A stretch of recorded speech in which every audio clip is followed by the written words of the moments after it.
Hello and welcome to another StarCraft 2 co-op video. Today we'll be talking about the pacing mutators. These mutators are ones that make it slower for the player to do the objective. First is Minesweeper. You should learn to recognize what a burrowed widow mine looks like so you can stay away from them and know where the cluster is. For missed opportunities and malwarfare, you want to clear paths ahead of time so that the objective doesn't get hit by mines. Especially on missed opportunities, the bots are just gonna insta-die to like 4 or 5 spider mines activating at the same time. For Raynor, to clear these mines, you want to use Scan and Duskwings. You should probably use Duskwing Masteries regardless of your plan.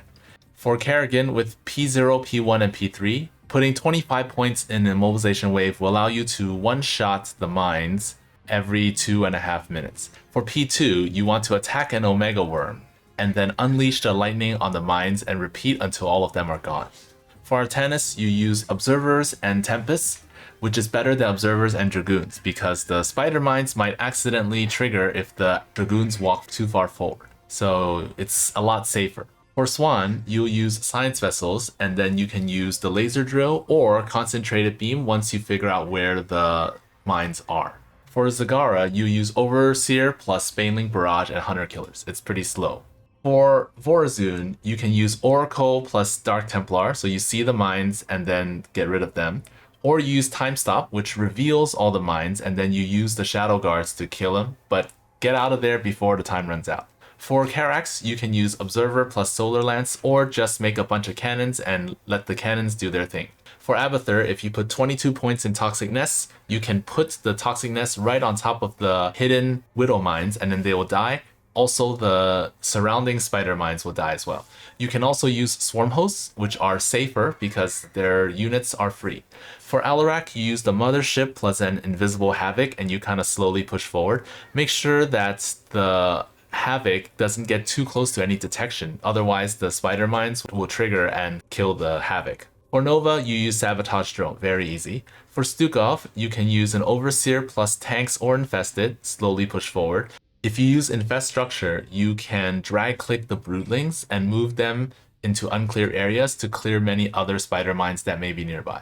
For Phoenix, you want to use an Observer plus Warbringer on his own hotkey and just slowly push forward. Dahaka can use Primal Worms, Greater Primal Worms, and Glevik's Breath. For Han and Horner, you use Ravens plus Galleons. So the 10 range is very good. You can also use Strike Fighters to clear clumps of mines, and Invisible Wraiths can do this later on. For Tychus, you use Sirius, throw down turrets, and then the turrets will do their thing. For Zeratul, you make cannons and project them, or you can use the Tornado from P3, or you can use an Observer plus Zeratul. For Statman, he used an Igor, very easy. Manx can use ESOs and Contaminated Strike. However, you should use an Imperial Witness to make sure an area has been completely cleared, because sometimes the ESOs might miss a spot here and there. If you bring your army without checking, you might lose a lot of units. Next, Mag-nificent, which is like Minesweeper's cousin. For this one, you want to keep your army far away from the area you're clearing. And sometimes if a mine triggers and you have no way to escape, just pick out a unit or a small group with drag click and then just take the hit so that a few units die rather than your whole army.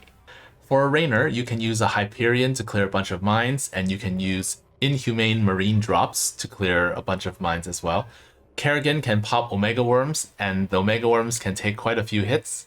Artanis can shield overcharge a Phoenix and just fly around clearing as many as you can. Swan can use Flying Factories. They can take a few hits, and then after they take a few hits, they can go back, regen to 1000 HP, and repeat. Zagara uses Hunter Killers and Links. Just run a few through an area and clear as many as you can. For Vorazun, you can teleport Shadow Guards home after a time stop so that they don't die. If you let them die, then they'll also respawn, but they won't have that much life for the rest of the time. For Karax, you can use an Observer or a Mirage. For Abathur, you can use Toxic Nests and Swarm Hosts to clear as many as you can. In the late game, you can just fly Overlords in because Abathur usually floats a lot of minerals, so you can just make a ton. For Alarak, you can clear mines, but you don't really have a good way. You just have to be very careful with your mothership or an invisible havoc.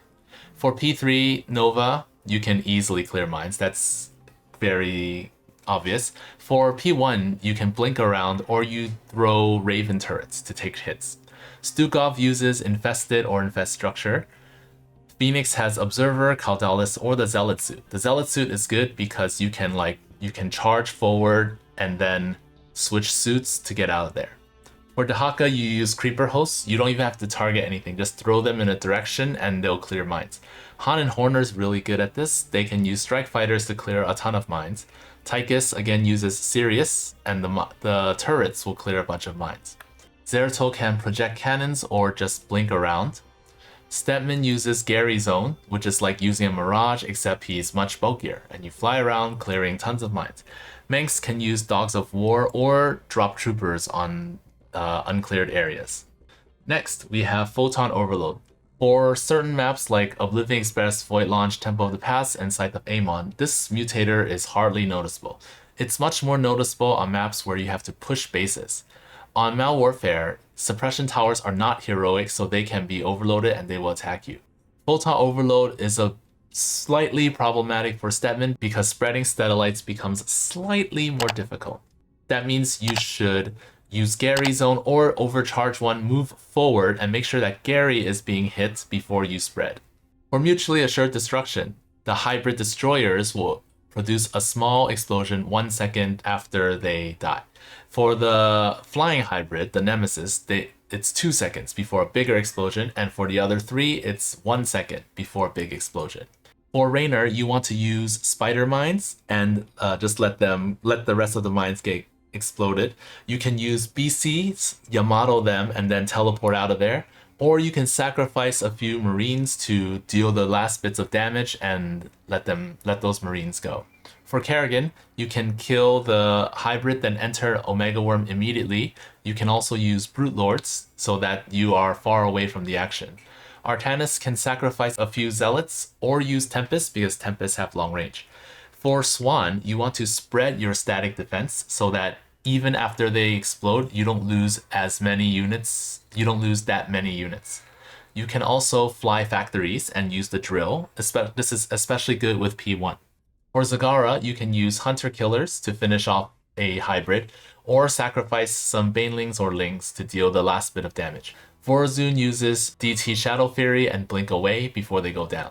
You can also trap them in a black hole and just kind of fly away. For the air ones, you can do that because they explode 2 seconds afterwards. So you can use your Corsairs, finish them off, and then just fly away. For Karax, you can spread static defense like Swan, and then if they explode, you will lose fewer buildings. And you can also use Sentinels or Carriers. For Abathur, you can use Ravagers, Guardians, or just lead them to Toxic Nests and let them explode. For Alarak, you want to use Ascendants, Mind Blasts, or Wrathwalkers. Those have long range. For Nova, you can airlift your dudes out, or you can use shotgun mode, kill the Hybrid, then blink away. You can also use Raven turrets to take the hits. For Stukov, you can tank with one of your calldowns, then attack with your Infested, or if you're going P1, you can use Diamondbacks or tanks, and you're probably far away from the explosions. For Phoenix, you use Caldalis. You should put Caldalis on a separate hotkey so that you just move him in to deal the last hits, and then he will explode, but the rest of your army will be fine. Dahaka uses Creeper Hosts. You can also sacrifice some Primal Worms. Dahaka floats a lot of minerals anyways. For Hana Horner, you can use Strike Fighters or Top Bars to kill the Hybrids. For Tychus, you use Sam. Get the second equipment to stun the Hybrids so that they don't move when they explode. For Zeratul, you project a lot of cannons or just blink away. Stedman has his Superlings, they don't care. Manx can use his ESO so that he's far away from the action, or use your top bar or throw away some troopers. Moment of Silence is similar to Mutually Assured Destruction, except that instead of being exploded, you just can't do anything. Hybrid Nemesis will trigger Moment of Silence 2 seconds after death, and the others will trigger 1 second. For Void Launch, the shuttles will also do that. For Scythe of Amon, Death Grip Crystals, beware of those guys. And if there's heroes from the storm, the Haka clones are also heroes, so they will also produce Moment of Silence. Static defense is unaffected, so use them on defense, especially for the maps below, because for these maps, a lot of hybrids will go towards your base, or they will be produced and you have to deal with them. For the strategies against Moment of Silence, it will be the same as the ones against Mutually Assured Destruction, except a few, which I have highlighted in red. So since Static D doesn't care, you can just build a lot and you don't have to worry about them at all. For the Haka, you can use pack leaders because pack leaders don't care about Moment of Silence. And for Statman, you just want to make sure that Gary doesn't get hit, so you can like E-Gorb and fly away. For Manx, because static defense isn't affected, you can use a lot of bunkers, something that you can't really do or can't do often against Mutually Assured Destruction. For Fatal Attraction, everyone's favorite mutator, Raynor uses bunkers and tanks. So bunkers meant most siege units don't get pulled, so you can just defend as normal. You can also use spider mines, so after the spider mines get pulled, doesn't matter, they can unburrow and kill something else later. For offense, you'll use battle cruisers so that a lot of the ground units won't be able to hit you. For Kerrigan, if you maximize immobilization wave, you can kill a lot of things without having to be there. You can use Static D and Lurkers for defense so that they don't get pulled. Artanis can use cannons. You can use Tempest on offense. So what you do is you use your long range to attack, and if there are air units that are nearby, you want to disintegrate them, move away so that they die. Because if you don't and you fight them normally, they might fly towards you, and then when they die, you get pulled, and you don't want that. For Swan, you use static defense and factory fleet since they're buildings and they don't care. Zagara uses bio launchers and static defense. For offense, you'll just roll sacrificial units at the enemy and whatever dies, dies. For Vorazun, you make cannons for defense and you use Shadow Fury to attack some things. You'll probably deal less damage than usual because of the Fatal Attraction slowing you down. For Carax, you use static defense because it doesn't care. Use the Spear of Adun and Observers for clearing. You can siege the Observer so that it doesn't get pulled. Abathur can use Swarm Hosts, so you just burrow your Swarm Hosts. The Locusts will get pulled, but you don't really care so much about them. You can just make more. For Alarak, if you're good, you can use Force Fields to block your units from getting pulled too far. Nova does the same thing, Liberators and Ravens. So the Ravens just go back, and the turrets, the auto turrets, can be used to hold the enemy in place, while the Liberators deal the damage. And of course, Airstrike, because if you kill them before they even get close, they don't get to pull you. For Stukov, you can use tanks with the free infested. The constant Fatal Attraction will slow you down, but at least you don't lose anything of value. For Phoenix, P2 doesn't care much about losses, so you kind of play normally. For the Haka, you use Creeper Hosts, Primal Worms, and Pack Leaders, just like always. Hane Horner uses Strike Fighters and Top Bar, so you can hit them far away before they pull you. Tychus uses Sirius because Sirius throws static defense. Zeratul uses cannons, static defense. Stetman, you just kind of overcharge a green zone and fight so that you keep getting healed even as they continue to pull you. Stetman's Lurkers unfortunately get pulled by Fatal Attraction, which is kind of, I think they do at least. If they don't, then you can use them. Comment down below, I forgot which one it was. I know that Impalers get pulled, and Hane Horner's Widow Mines, even though they're burrowed, they get pulled. For Manx, you use ESOs and then bunkers and top bar, so the usual menu. Next, we have Scorched Earth. So Scorched Earth, the rule of thumb is that stronger units leave bigger fires that last longer. And it deals 14 DPS, so you can do a little bit of math. Small units will die after a few seconds, bigger units can survive a bit longer. The small fires last 15 seconds, medium last 30, large last 60. You don't really need to count these, you just kind of know that the big fires will be there longer.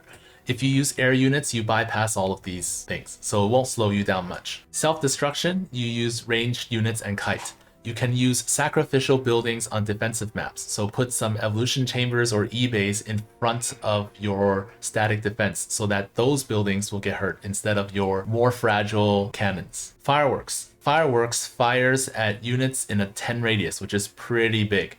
You want to use sacrificial units, long-range units, and smaller armies. So if you're using a hero unit, you can just micro one unit instead of like a whole army. And you should not stop moving, because once you stop moving and look away, your whole army might be gone. The last one is Concussive Attacks. It's there, but it's not usually a threat. It's more noticeable with hero commanders because you're mainly focusing on one unit and that unit's gonna be noticeably slower than everyone else. It's more annoying than anything. For Tychus, Medevac cleanses this effect so you can use it to get rid of it when you feel annoyed. Ultralisks and Brutalisks are immune to this, so use them whenever you see this mutator. And that's it for this guide. Like and subscribe if you learned something new, comment down below your strats against these things, and share these with a friend who might be struggling with pacing mutators. Thanks to all the members who are supporting me on this channel. If you would like to join, please check out the link below. And while you're here, why don't you check out some of my other guides, like the ones on Vision mutators. See you there!